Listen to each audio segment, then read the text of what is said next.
Let me ask you something. Are you hyped for Monster Hunter Rise Sunbreak?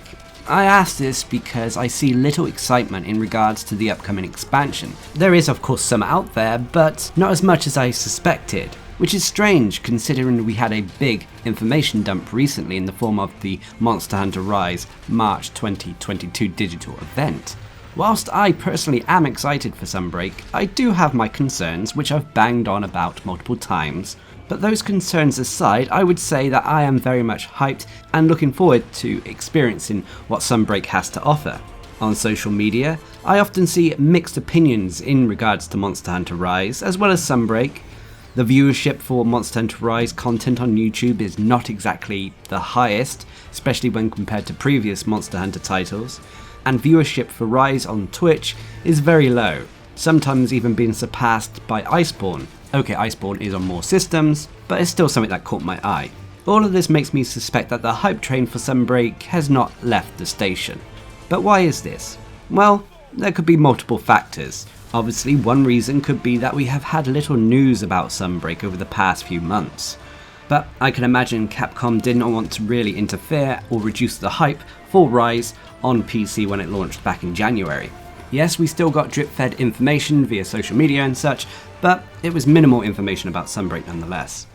Another factor could be that other games have been launched that have taken the attention and excitement away from Sunbreak. Examples of course being Elden Ring, Horizon, Forbidden West, so on and so forth. And of course another reason could be that Monster Hunter fans, at least the hardcore audience, want more in-depth information before they jump aboard the hype train. Like they want to know more information regarding the weapons, the wire bugs, mechanics, so on and so forth again. The finer details that, while are not necessarily important to the casual fan, are extremely important to the die-hard Monster Hunter audience. I myself am kind of in this camp, as I was more interested to hear about weapon changes than the introduction of new monsters, for example.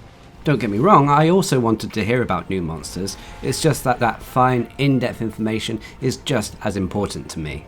I also don't think that many will deny that Monster Hunter Rise had its fair share of issues that we've discussed many times, and whilst not a bad game, I do wonder if this has caused a lack of hype in the community. When it came to the recent digital event, we all expected to see new monsters, environments, story elements, and so on, and they did deliver that. It definitely, for me, put the hype train in sight, shall we say.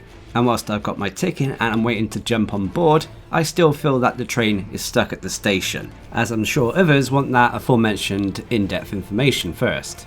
Capcom did say that they would be releasing more information going forward, but they didn't specify to if this would be drip-fed info via teaser trailers and social media, or via more in-depth digital events.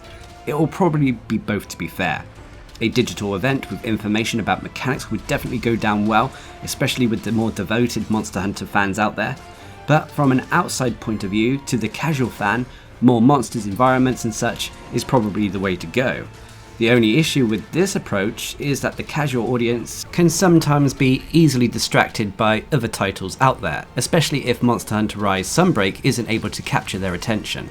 So maybe catering to their existing fanbase and that hardcore audience should be Capcom's next step.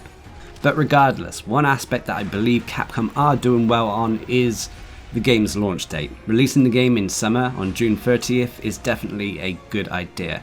It is the start of normally what we call the summer game drought, where there aren't really any major releases during the summer months, which means that more players may be likely to check it out. A lot of the bigger releases that we've had this year, such as Horizon and Elden Ring, may have been finished by players by the time Sunbreak comes around, making them more likely to maybe check out Sunbreak. But to me, it just feels like the hype leading up to Sunbreak is a lot less when compared to the hype leading up and building up to the launch of Monster Hunter World, Iceborne and Monster Hunter Rise. Of course, all of this could be because I'm not looking in the right place, and there is a hype train that's already well out of the station. I mean, after all, the internet is a very big place. So what are your thoughts? Are you on board the hype train for Sunbreak, waiting to see more? Or are you not sold whatsoever? Please leave a comment down below. And until next time, I've been Darcblade, bringing you a quick video about the hype train for Sunbreak. Hope you enjoyed it, thanks for watching, subscribe and like for more.